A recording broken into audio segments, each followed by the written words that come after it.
Welcome back to Mega Music Memories, the podcast that remembers and celebrates the unsung heroes of our youth who earned permanent places in our hearts with their amazing music. My name is Matt Gibson. Join me as I interview pop stars from the 90s and noughties who, in my view, don't always get the plaudits they deserve for the magnificent music they made and the magical memories they left us with. So, if you're a nostalgia nerd like me, subscribe and stay tuned as we continue our journey looking back at an amazing era of pop music. If you love pop, if you love nostalgia, and if you want to hear your favourite blasts from the past, reflecting on their careers and giving us the lowdown on what they're up to now, then you're in the right place. So buckle up, guys, because we've got some serious reminiscing to do.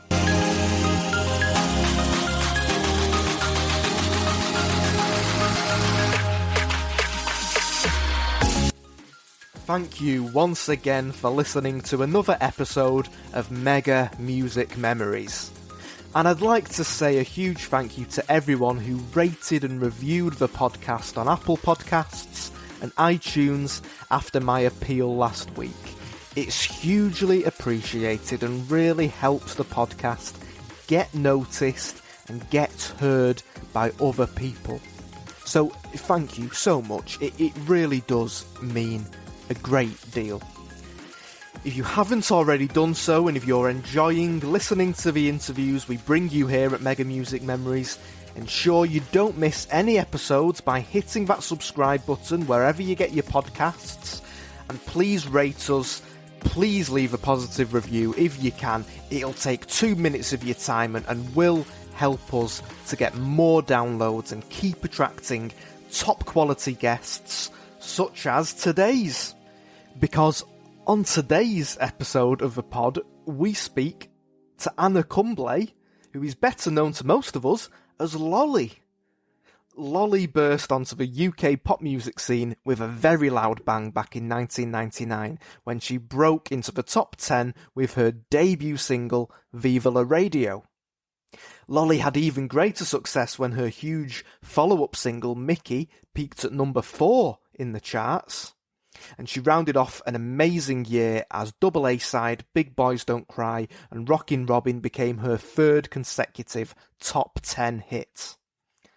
Lolly racked up an incredible 5 performances on Top of the Pops as her young and loyal fan base went crazy for her joyful brand of fun-loving bubblegum pop music.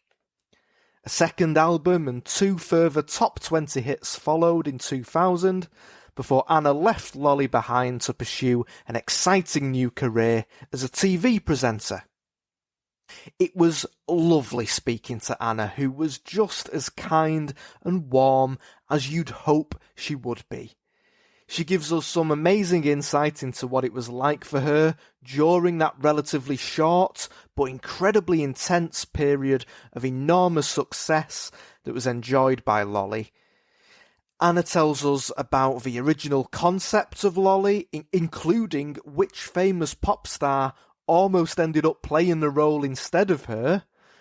We learn about some of the behind-the-scenes goings-on at the record label, and we find out what prompted Anna to call it a day and move on to a different phase of her career. Anna also tells us about a fantastic and thankfully successful campaign to get Lolly's music onto digital platforms. She tells us about her various television and theatre roles and gives us the lowdown on what she's doing now.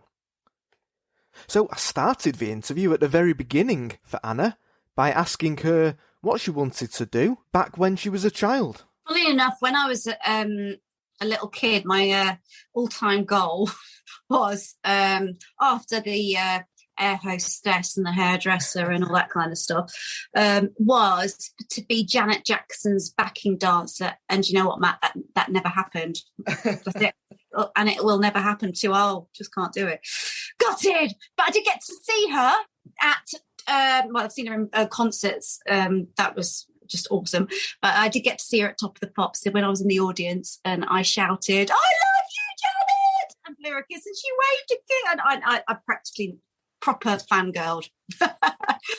So was Janet one of your main musical influences growing up?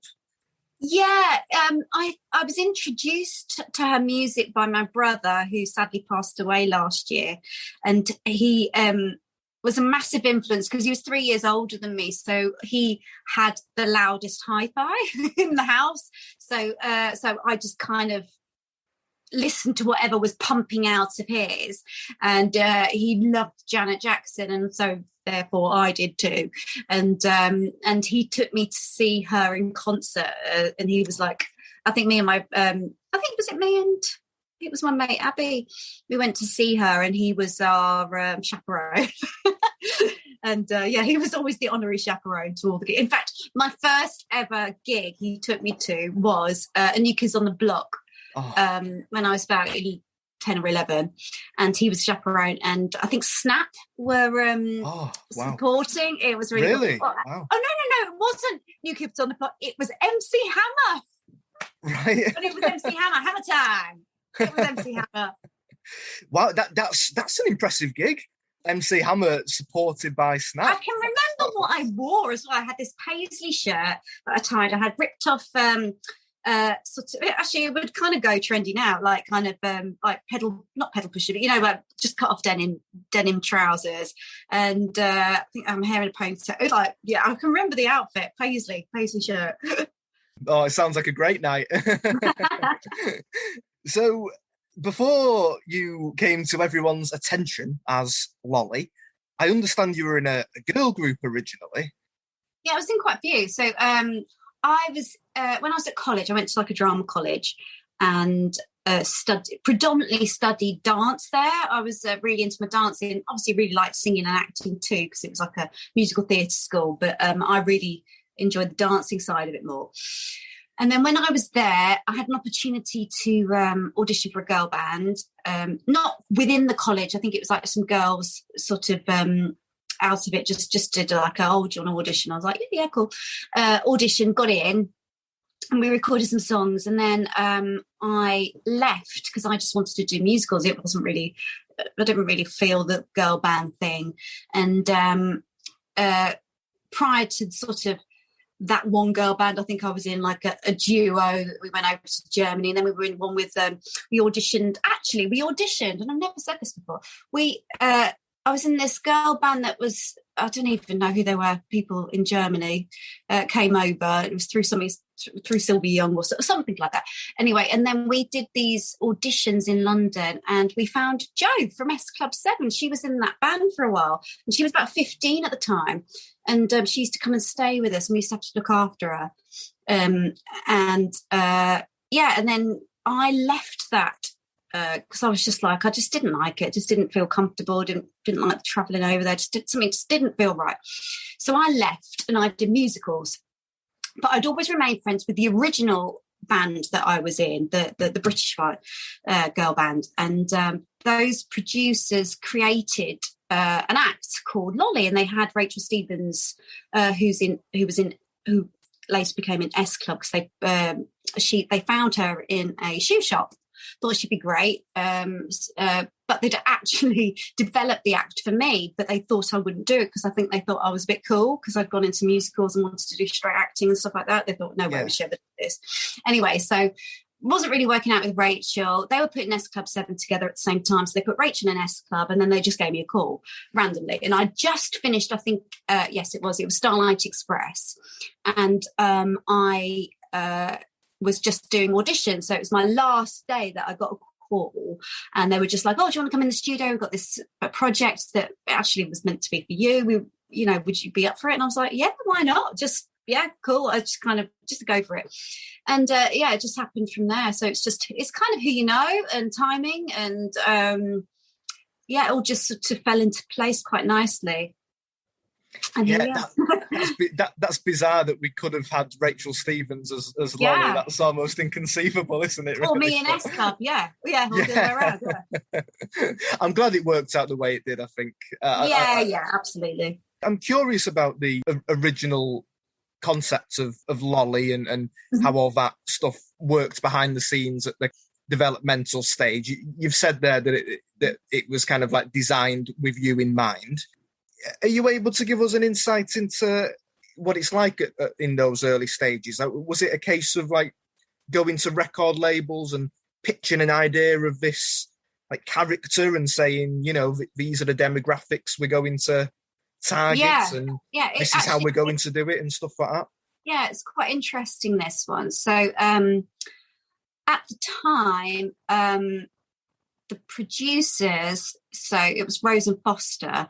So Mike Rose had come up with this concept that he wanted to have this act, bubblegum pop, that looked like it was sort of an international import. So it looked like, you know, so it just looked a little bit different, that it was meant to be sort of manga graphics, bit anime. And it didn't kind of go that way, but that's how the original concept started. So that's why they sort of got Rachel Stevens, and because she's little and cute, but they needed the actress to pull it off. So they kind of had me in mind, but obviously, and then I kind of went in and did, and it's like a rule of three. So you do 3 demos, and then you go pitch it at the record labels. And so we did the 3 demos, and there was quite a lot interested, and we went with Polydor in the end. And the reason we went with them is because they had just set up a department just to deal with S Club, but they weren't ready for another 3 months. So they had a department dormant that was predominantly for pop. So they needed to sign a pop. It was just timing, so it was perfect. So that's the reason why I got signed so quickly, because the department was there. So I think it was me, there was Adam Rickett, and I think it was just me and Adam Rickett. So we were kind of like the underdog, because Adam Rickett was I was totally the underdog. Adam Rickett was already known, and S Club had all the money chucked into them, like every single penny you can think of. I was like the sort of offshoot. It was just because the department was up there and running. That's kind of business, isn't it? But it worked. So they were really happy, got on really well, and still friends with them now. So it's good. Excellent. Your first album was literally called My First Album. Yeah, genius, eh?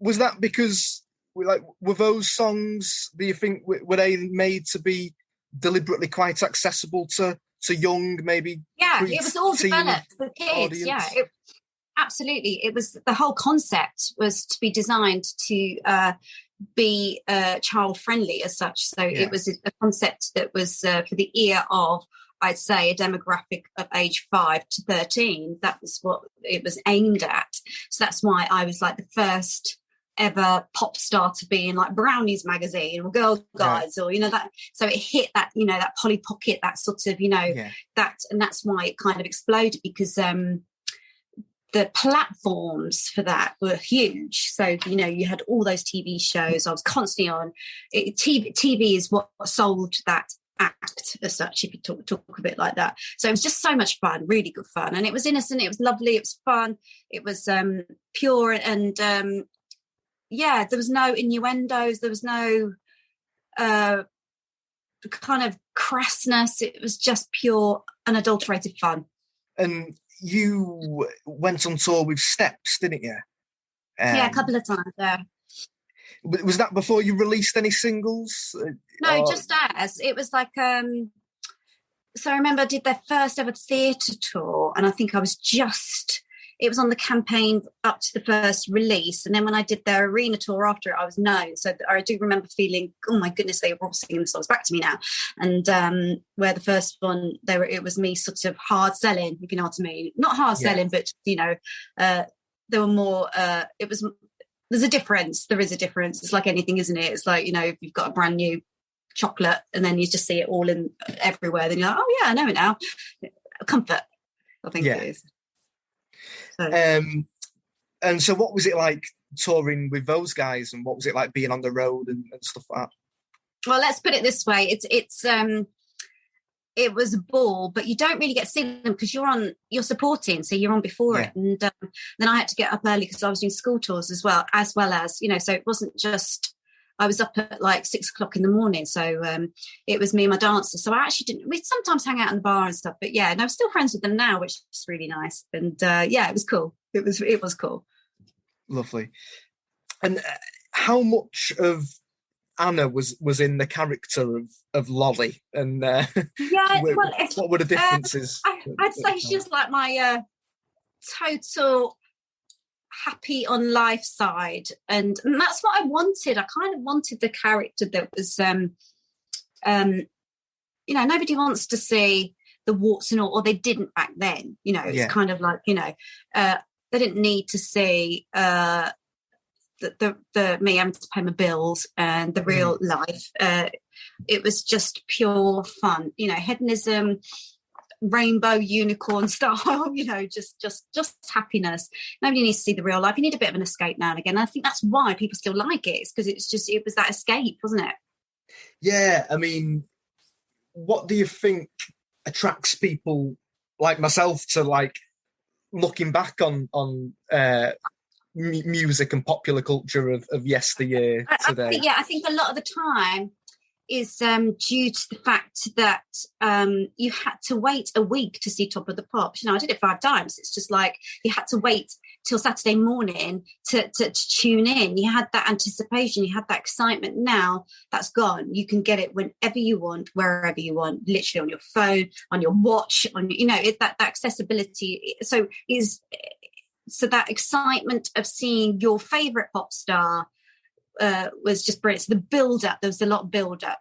And I think music's a time machine, isn't it? So it takes you back. So it takes you back to being a kid, takes you back to dancing on your wherever you were when you listened to Mickey for the first ever time. I mean, I've had people just go, you wouldn't believe I love Mickey, but that's the time when I lost my tooth because I was dancing on the bed and I fell over. It's a time machine. It takes you back. Yeah. And I think the people that are enjoying it now, it goes back to that carefree kid life, like don't want to be an adult today. So it's just like, it's just that, yay.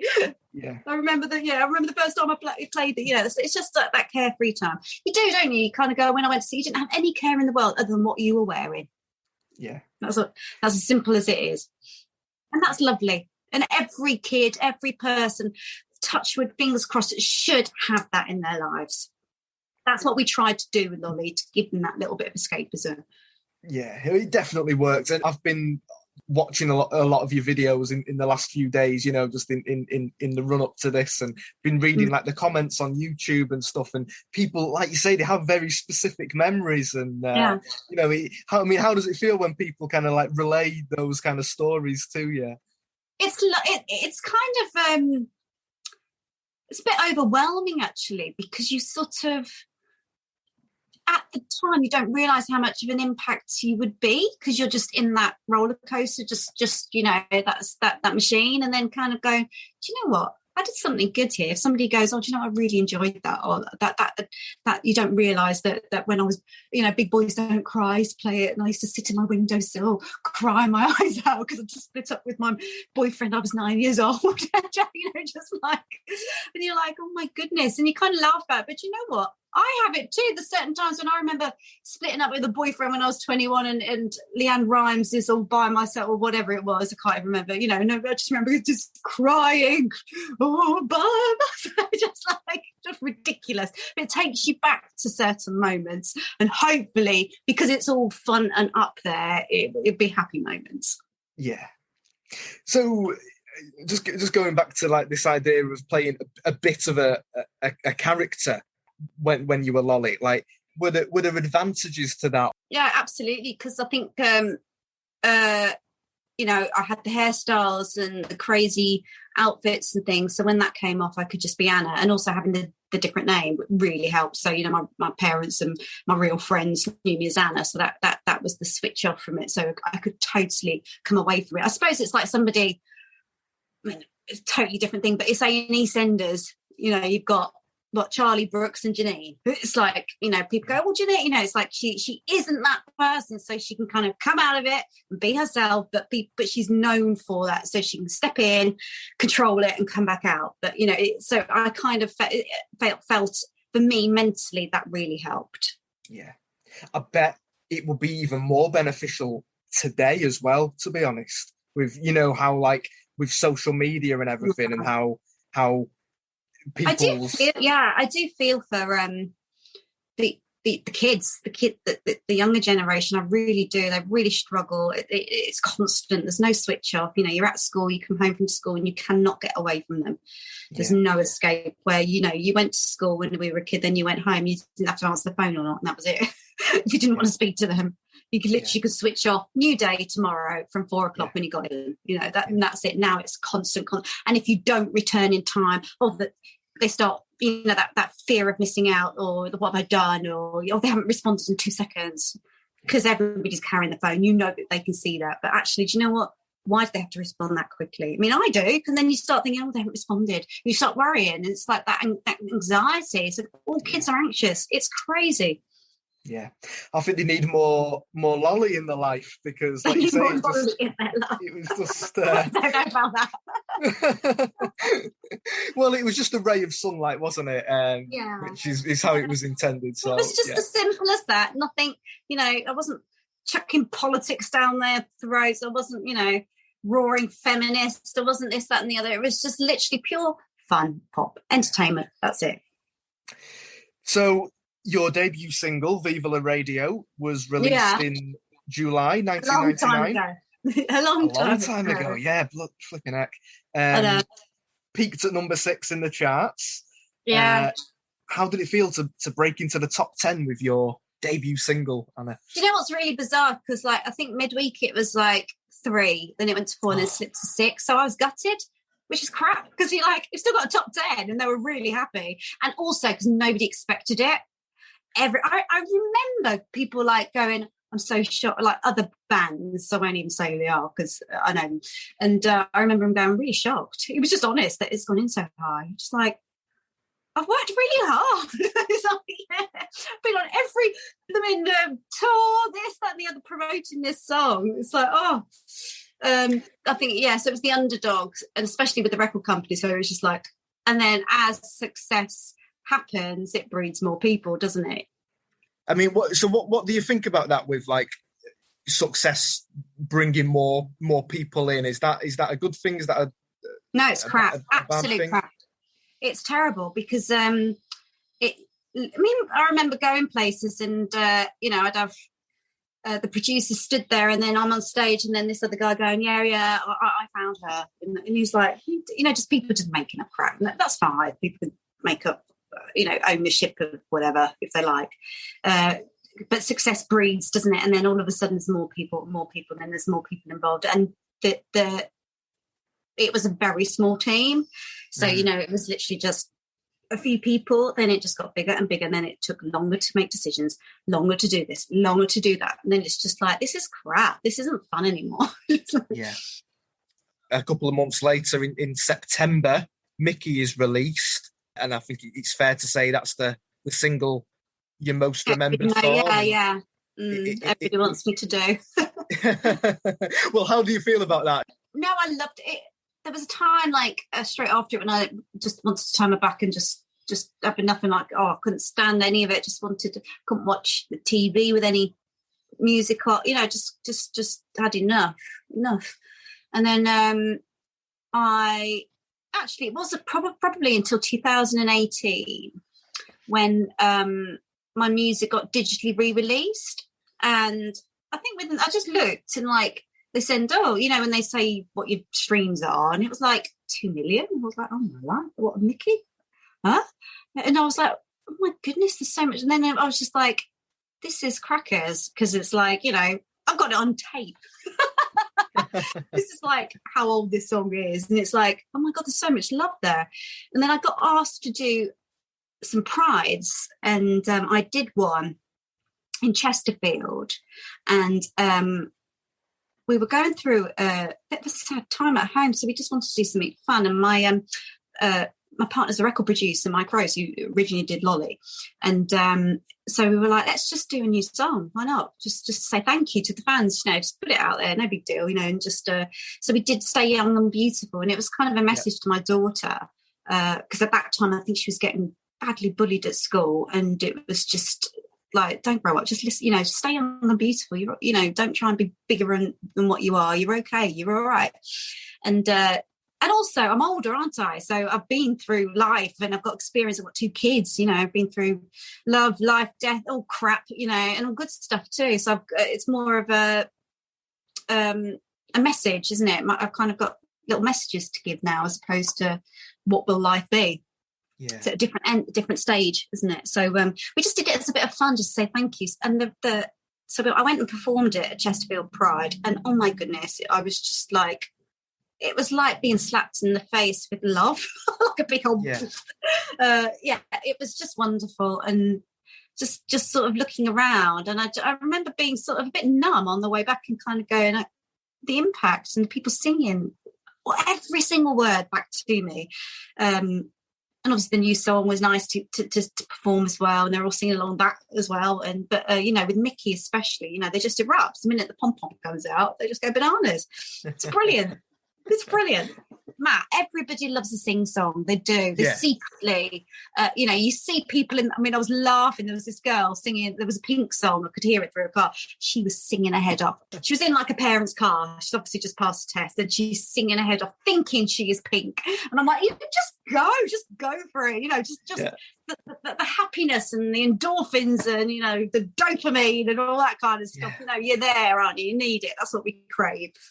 Funnily enough, I did when I was about 9 years old. I did it as like a little solo in the dance festivals. That was my dance solo, singing and dancing. So I've always loved the song. Yeah. Was it always the case that you were going to release Viva La Radio and follow it up with Mickey? Yes, so Matt. So my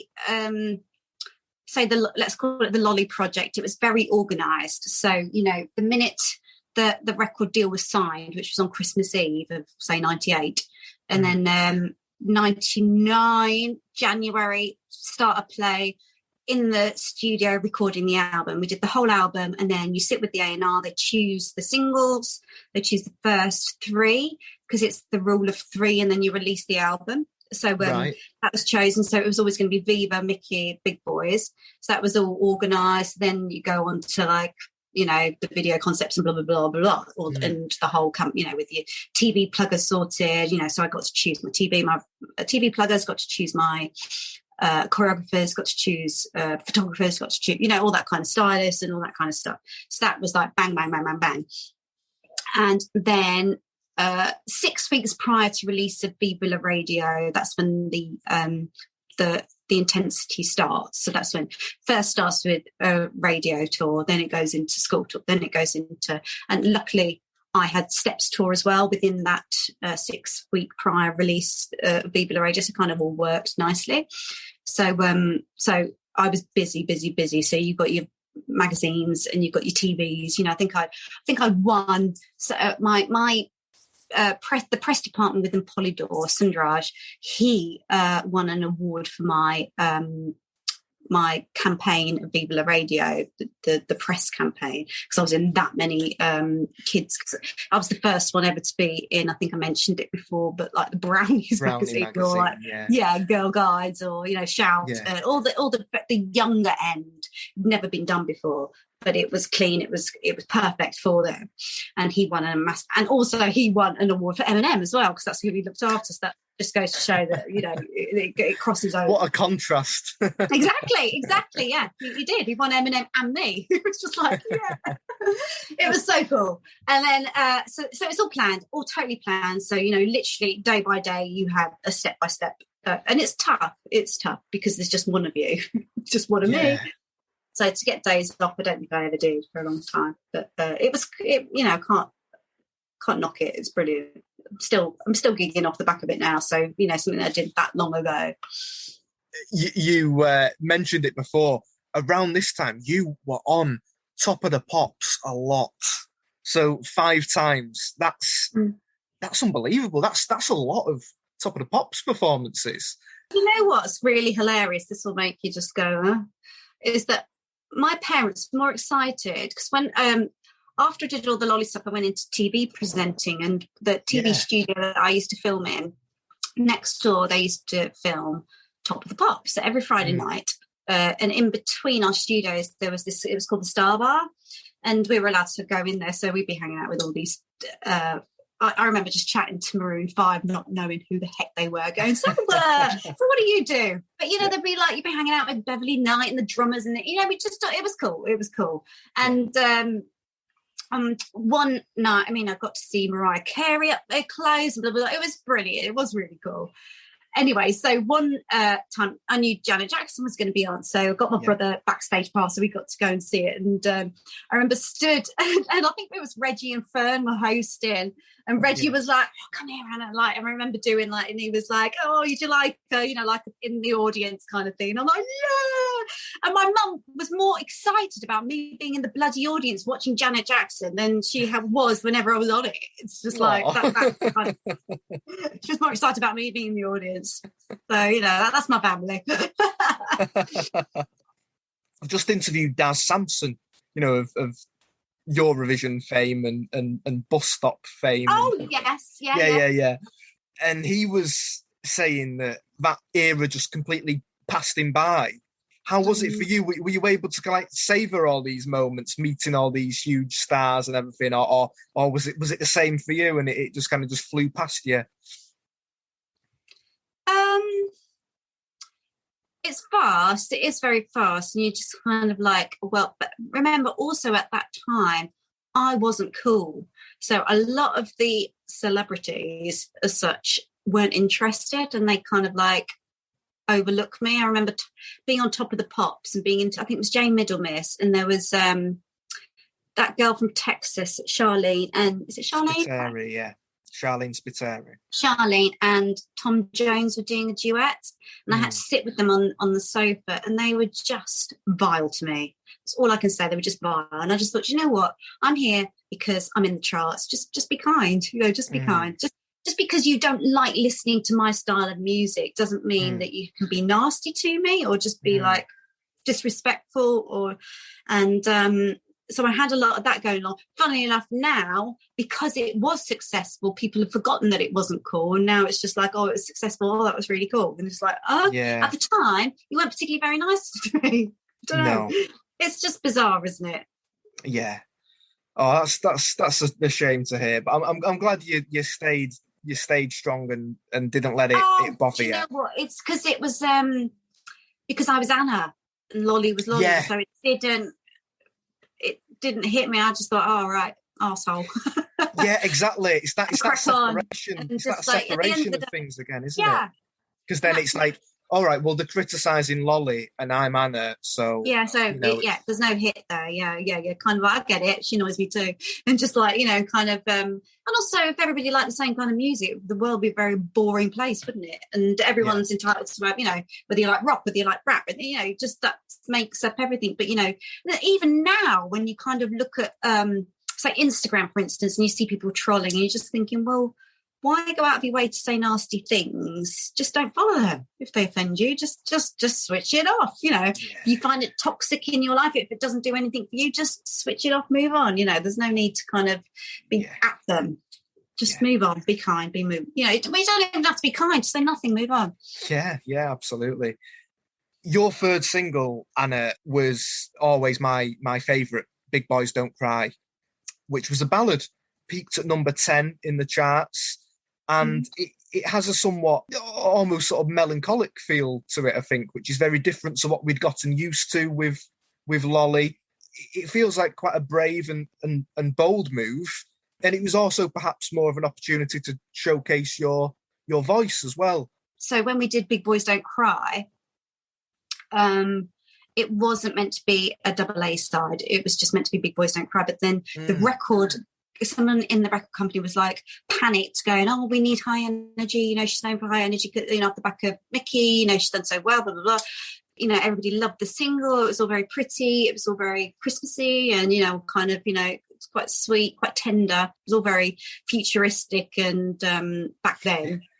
And so it was nice. Yeah. But then the record company panicked a little, just thinking, everybody knows her for her up-tempo happy music. Is it too much? Is it too much? Oh, let's chuck a double A side and let's do Rockin' Robin. And literally we did that video on the small, right, the main video cost say like 80 grand, and they only had 15 grand or 30 grand, like a lot cheaper for the second one. And just very simple. The choreographer directed it. It was just in one studio. Brilliant. Honestly, we had such a ball doing it. It was brilliant. And it goes to show you don't have to spend thousands and thousands and thousands on videos. There's ways around it to get a good effect. And so they did a double A side because I think they thought the TVs wouldn't book big boys. They'd book Rockin' Robin, and a lot of them did actually. They preferred sort of the high fun stuff. So they had the option. Yeah, just going back to the video on Big Boys, and you saying it was futuristic for the time. It was almost prophetic. It had like it was like a smack. Yeah, exactly, an iPad, wasn't it? It was like, so. Because it's all done green screen. Yeah, it was. It was really futuristic. Yeah, I like that. And as you say, it had a kind of like wintry feel to it, didn't it? So, and as you were saying, how like it was all planned out well in advance. So I guess it was intended to be have a kind of Christmassy feel, and then Rockin' Robin, which you've said was kind of like just sort of stapled onto it at a later date. That had a kind of like Christmassy video, didn't it? With like Christmas presents and stuff. Yeah, Christmas tree. Yeah. I mean, so like clearly there was a deliberate attempt to make both those songs like quite Christmassy, but I feel like I don't really see either of them that much around the festive period, or as much as we should. Well, I think it's because it never Lolly's music never was radio played ever, even though it was just a song called Viva la Radio. It literally had like no radio, and that is why it won awards as well, because it was a campaign that had no radio support. So why was that? Why was there a lack of radio play? Not cool enough, probably. Who knows? Didn't matter anyway, clearly. No, I mean, the mind boggles as to how successful you might have been if there was more. Yeah, well, it was the whole point of it back then. It was a different sound, so it makes your ears turn. The sound was geared in a certain way, that kind of squeaky and bubble pop, and so it didn't blend in. So now, if you listen to say Radio 1, it all sounds the same, doesn't it? It's all in that same comfort zone of ear. So it could be any artist playing, whether it's Anne-Marie, whether it's Becky Hill, whether it's they're all similar sort of sounds, and you're comfortable with it. And I think they just sort of go, oh, well, kids like comfort. They like to be in groups, don't they? So it's all comfortable. Where this was just a bit more on the quirk. I like and that. do you think that's a bit connected as well to like what you were saying before about how Lolly was always the kind of underdog with the record label, and it was all about S Club at the time? It was great, because I mean, it's always better to be the underdog, I think, always. At the beginning it's frustrating, but it's always nice to sort of, when people sort of go, she's going to win, and then just somebody else comes in, you're like, wow, how did that happen? And so it was good. So I didn't have as much money thrown into me. I didn't have, still a lot, compared to what they do now, but not compared to the big acts. But it was me being on TV that sold it, which sounds really pretentious, me talking like that, but that was how, statistics-wise, that's how they saw it. Yeah. It was a very visual thing. And just with Big Boys Don't Cry, like, was it, I know it was all done at the same time, recorded at the same time as Mickey and Viva la Radio, but like, was it nice to just be able to have a change of pace and show a different side to what? I mean, I'm a singer, so I do West End, so just I lend to whatever, and the act, the sound of Lolly was very twee and very high, so even like Big Boys, it is really, really high. It's very hard to sing live, especially being bopping around to kind of get breath control to do it. It is hard. But it kind of lends to the sort of the innocence of it, yet the sort of the atmosphere of it, isn't it? It kind of lends nicely to it. It worked, and it worked for Lolly doing a ballad. Yeah. So you came back with your second album, Pick and Mix, in 2000. The first single on that was Per Sempre Amore. You kind of alluded to it before. What were things like behind the scenes around this time? Had there been any changes?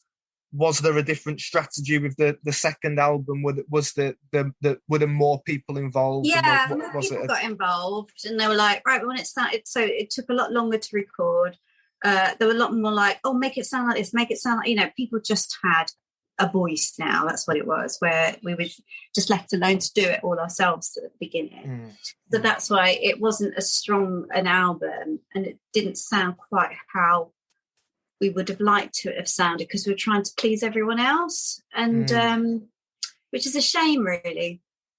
And then it kind of that sort of, well, it was so Per Sempre Amore I loved doing. That's one of my favourite songs. I do really enjoy that, performing that song. It's just good fun.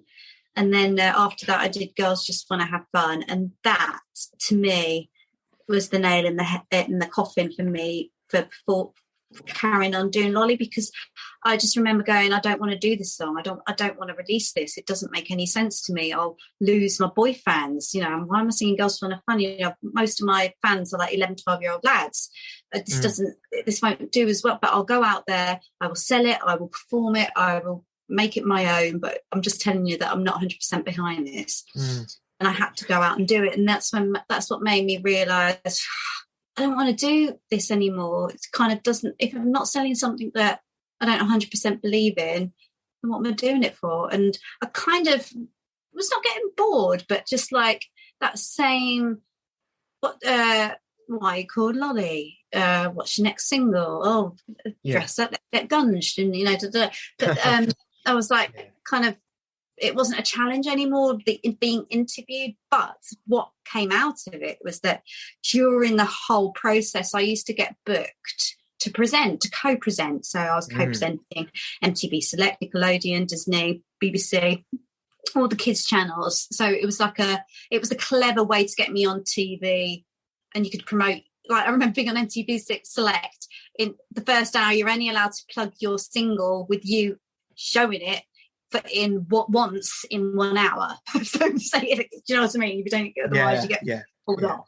And then so I really enjoyed the challenge of working with in-ears, working with directors, working the gallery, the auto cue, and I really enjoyed this, finding out about other people and learning stuff. It was just really, really good challenge for me. So I was like, right, I really, really enjoy presenting. So after Girls Just Want to Have Fun, I just told the record company I didn't want to do anymore. I've had enough. And they were like, you know what, you've recouped. We totally support you. They paid for me to have to do my show reel, and they were so kind. Like, it was just lovely, because it was just a bit of fun, it was just a bit of fun. And they supported me, and I've still mates with them now. So, which goes, because a lot of people fall out and have a lot of nasty things to say about the record labels. But me personally, as an artist, I worked hard, they worked hard, and it was a nice little marriage, if you know what I mean. So, unless you're a lazy sod and you're tricky, then you're going to have a tricky time. It's business at the end of the day, isn't it? You're there to sell the product, but if you don't believe in it 100%, then it's too much. It's too much, too hard. It's different now. It is different now. I know it's a lot harder. You don't really need record labels anymore. You don't. You can just go and do it yourself, and you can just use them for distribution, maybe. But it's like a bank, isn't it? All they care about is recouping. So the music career opened the door to presenting, and it did. Yeah. And you enjoyed that. And I think I've seen that show reel, on YouTube, perhaps. I'm not sure, but I've seen some sort of compilation of all your various presenting exploits, and it seemed like very varied work, and seemingly took you sort of all over the world. I mean, what do you recall about that time? Yeah, just traveling around the world. enjoyed learning to work. What I really enjoyed about it, and what I found I really enjoyed doing, was working with small teams. So you can be on these massive shows and massive studios, and that many runners here, floor managers, crew, cameraman, blah blah blah. It takes so many people to make a show go on.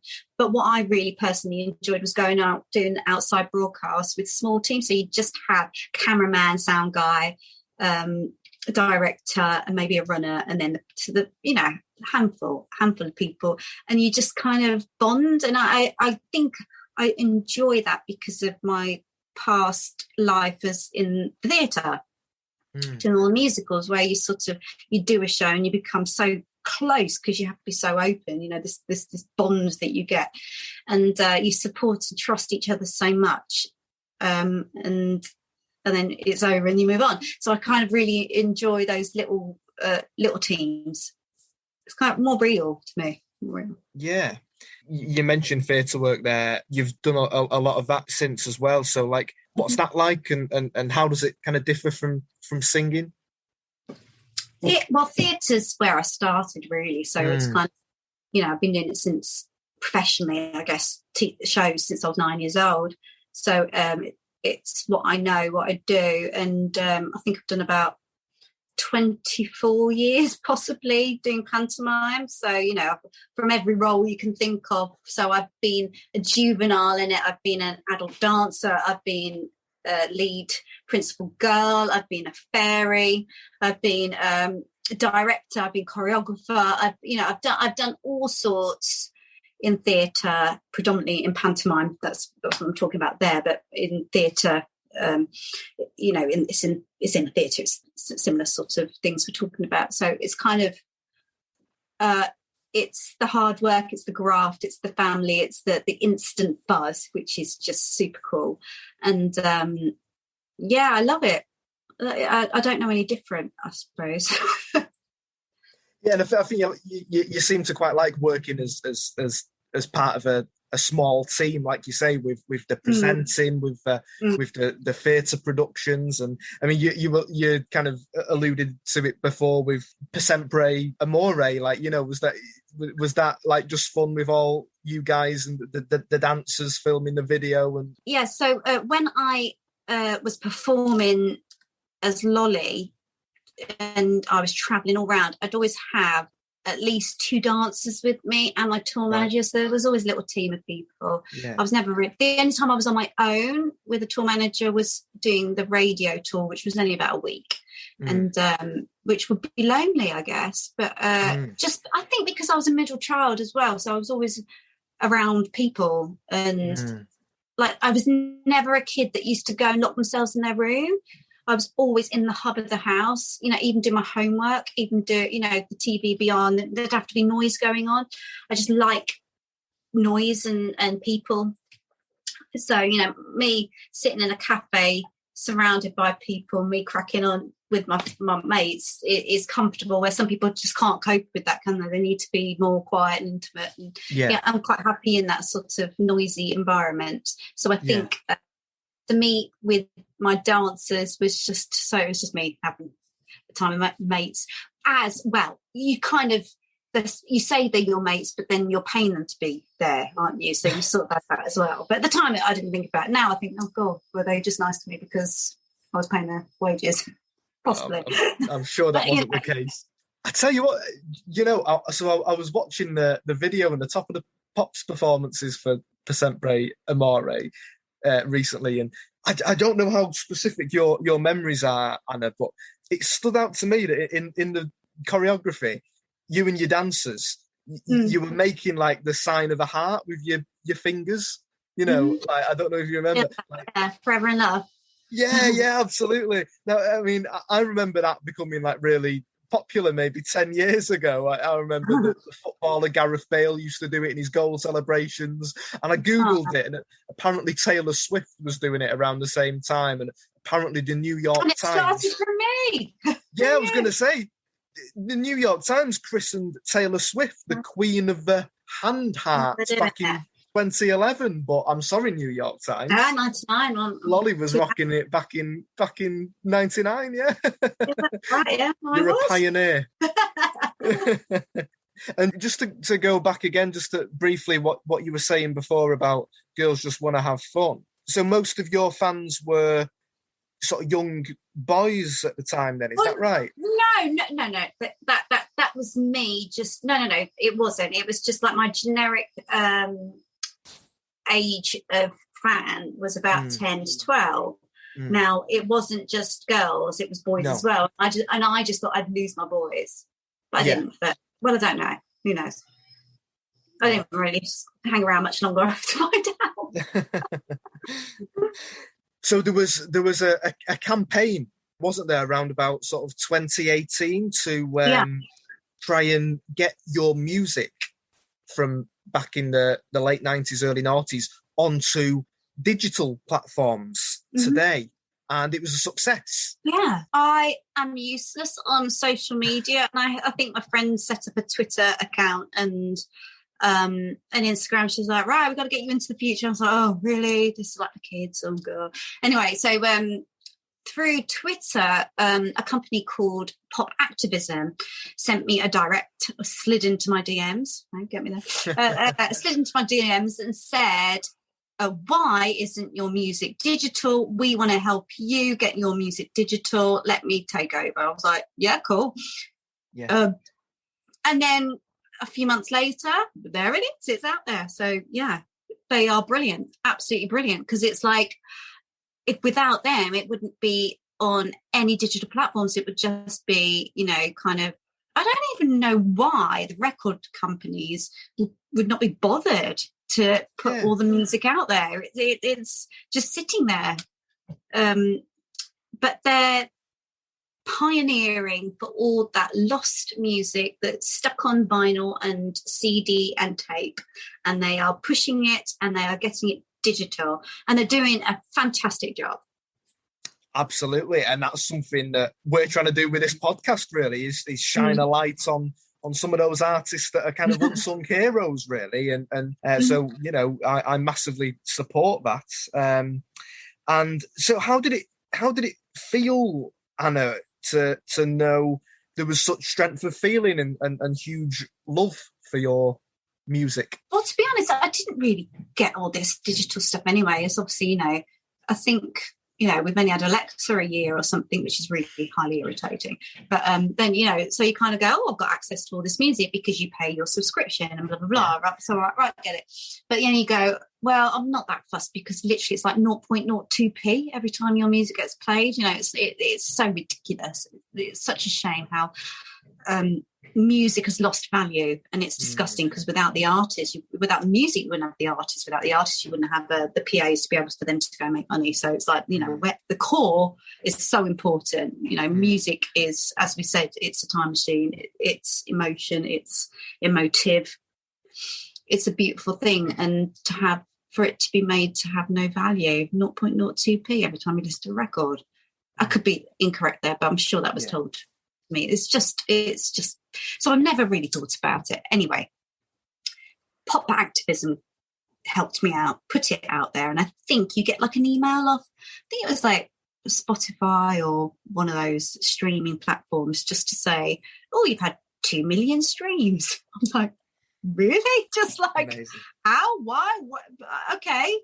And I was a bit blown away, to be honest. And then that it would have lended or would have been listened to so much in all this time. And I just think it's amazing. It's so cool. It's just like, and as a thank you, I did Say Young Beautiful. And then we released another song, and you can just put it out there yourself. You don't have to go through a label. It's just lovely. Just pop it up there.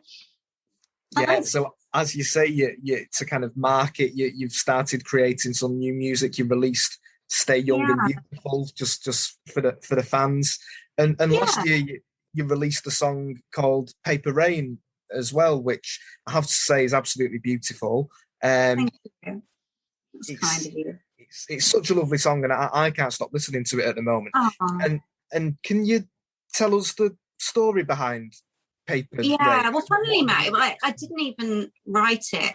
to release it. It was just my daughter, she's home educated, and the reason she's home educated was a few years back she suffered very badly from bullying at school, and she was treated so badly, and she lost all her confidence, and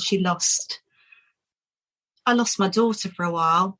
She'd gone, and it was there was a little incident happened, and I just put pen to paper and just kind of wrote her a little message, and just kind of, because a lot of the time it's just nasty words being thrown at you, and you as an adult just going, don't put up with it, because she's such a gentle child.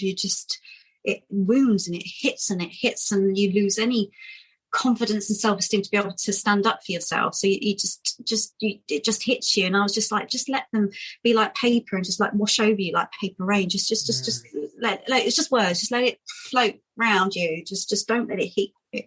So I'd written this song, and I hadn't finished it, and it was a really sweet song, sort of reminiscent, and it kind of, because I had so much love from the releasing of the digital music. So from the feedback from big boys, it kind of, people just love it, just go, that's their favorite song. I mean, they all have these beautiful stories, and it was kind of like a kiss to big boys for me to do Paper Rain, if you know what I mean. But me, it is very similar. 20 it is very years similar. on. Like I say, that was my favourite of yours back then, and I really love Paper Rain now, and there's some definite parallels. Yeah, I didn't make a big song and dance about releasing it. We just did it because it was in lockdown. We just did like a little video just in the studio or whatever, just to go along with it, because people always like a visual, don't they?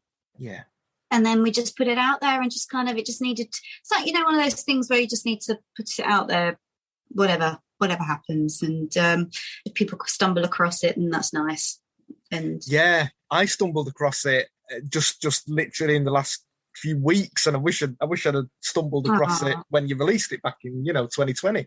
And so I'd encourage people to go and check out Anna on her Instagram, which is Anna Kumble, which is spelled ANNAKUMBLE, because it's an amazing sort of combination, Anna, of sort of various retro and throwback pics from back in the day, but also plenty of modern stuff as well, isn't it? Including, like say, your new music that you're making.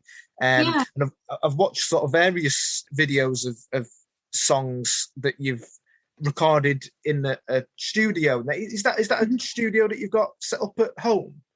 Yeah. My partner's a record producer, so we live in the country, and we just converted like a stable and a stable and garage thing block into a studio, and so we don't have to go anywhere. They can all come here. It's a lot easier. Yeah, I mean, I imagine that's kind of like creatively satisfying to be able to just sort of jump in the studio and make music whenever you feel like it, without having to like wait for studio time and stuff like that, and you can just sort of see. I'm always last on the list, let's put it that way. What, behind your behind everyone else? Yeah, but it's like, like next week we've got Misha Paris coming in, and then we've got we have hours on Friday. It's just always like people coming in, so then I just get like pushed, but it's fine. I'm great at making a good cup of tea or coffee. That's about it. Actually, my tea's not that good. What am I saying? I'm terrible at making tea. Coffee, I can do. We've got one of those Nespresso makers, so you can just literally you can't go wrong with that. But yeah, I'm really not very good. So what are you up to at the moment then, Anna? Yeah, so as I said, I home educate my child. Well, I've been doing lots of like managing acts, and we're working on some music for my daughter, actually, because she's got a big tour coming up. Can't tell you much about it, but it's all very exciting. So she's recording an album, and I've been doing quite a few gigs and stuff, which is really nice. And then last year, I think I wanted to do, because a lot of the time when you get booked for gigs now, they want you to do like a half-hour set. Well, my songs are literally like a 3-minute pop song, and so you kind of go, we get a bit stressed, and they're like, well, to make it worthwhile, you need to do this amount of songs. I'm like, well, rather, I'll do some songs that I really love then. So I really love Kim Wilde and Kids in America. So we we were going to do that. So we'd recorded the backing track. So for me to sing at, not to ever release, just to go when I do gigs, because it's a cool song, kind of lends to all my stuff as well.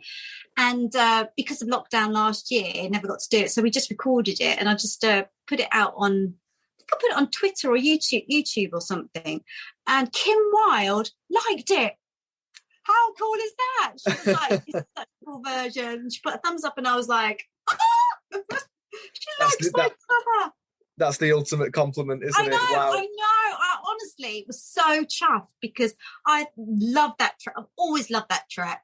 And for her to say that she really liked my version, I was just like, oh, yeah, thank you. Because it's, it's always like a worry, isn't it, when you do covers? That you're doing it justice, that you're not offending, or, that kind of thing. And she likes it.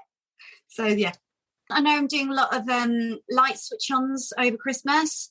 Although it won't be over Christmas, so it'll be November, I guess, won't it? Yeah. The lights get switched on, so I'll be around, out and about singing, and just come down support. And because I really do appreciate the noise out there, and I'll give you a lot of love back too.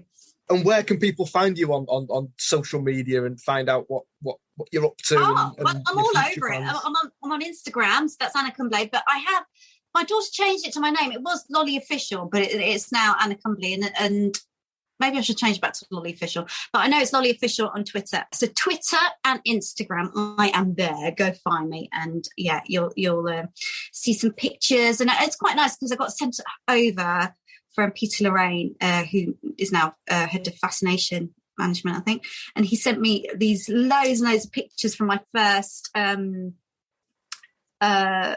What was it called? Launch party. That's it. Launch party. And it was at the Fashion Cafe in London before it got closed down. And they spent so much money on this big party. It was just when they launch you, and it's just industry only. So they invite all the TV heads and all the magazine heads, and you have to do a showcase. And so it was my launch party, and they obviously had a photographer there, and he was in his loft and found all the pictures, and honestly I've got a stack of them, and so it was so cool seeing all these pictures. It was nice, so I post some of those now and again.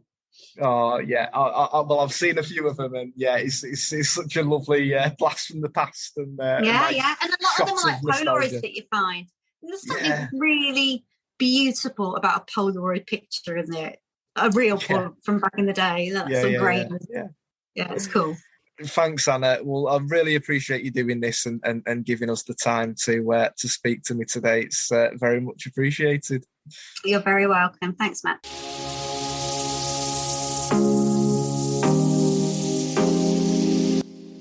So there you go. That was Anna Kumble, aka Lolly. And what a lovely person she is. It's obviously amazing news that Lolly's music is now available on streaming platforms thanks to the incredible hard work of pop music activism. And I want to give a big shout out to those guys because it sounds like they have a similar mission to mine here at Mega Music Memories. Obviously, I'm here trying to keep the memories of some of the more underappreciated artists and bands from back in the 90s and noughties alive by celebrating their music and careers. And pop music activism is working wonders by applying pressure on record labels to get that music onto Spotify and other streaming platforms so we can all have infinitely better access to that music, which makes it so much easier for us all to enjoy, and not to mention that music being easily accessible by new generations who can discover it for the first time. So please support them. Their website is popmusicactivism.com, and you can find them on Twitter at pop_activism. And if it wasn't for that campaign, it's unlikely that Lolly's new material would be out there online for us all to enjoy. And that's a huge cause for celebration in my view. Stay Young and Beautiful, Paper Rain and Kids in America all tracks mentioned in the interview can all be listened to now on Spotify, as well as on Lolly's YouTube channel. And as I said in the interview, I think Paper Rain in particular is a really beautiful little track, and made even more so now we know about the song's origins and what it's actually about. So I would encourage everyone, if you're going to listen to one new piece of music, do search out Paper Rain by Lolly, because I don't think you'll be disappointed. Certainly, if you are fond of Big Boys Don't Cry, I'm absolutely positive you'll fall in love with it. I think it's great news that Anna's still gigging as Lolly today, and that line from the interview about performing Mickey at Chesterfield Pride and feeling like she'd been slapped across the face with love as she heard the crowd all singing every word back to her as she performed. That was lovely and really heartwarming to hear. So do search out Anna on Twitter and Instagram and give her your support as she continues to make people smile more than 20 years after she originally came to everyone's attention back in 1999. So once again, do leave us a rating on Apple Podcasts and iTunes, because it massively helps the podcast to be seen by more people who'd be interested in hearing it, and we can keep on attracting top guests to appear on the show and share their own mega music memories from a golden era of pop. And speaking of top guests, in our next episode, I'll be speaking with Marty Cintron, the lead singer of No Mercy, who of course had a mega smash hit with the Latin-infused Eurodance track Where Do You Go back in the 90s. And he was a really lovely bloke and gave a great and really insightful and interesting interview, which I know you're going to love. So subscribe so you don't miss out on that and more interviews with our favourite pop stars from yesteryear, like Marty from No Mercy and like Lolly. You can find us on Instagram at Mega Music Memories, find us on Twitter at Mega Memories, send us an email at megamusicmemories@gmail.com. Subscribe, stay tuned, and join us next time for more Mega Music Memories.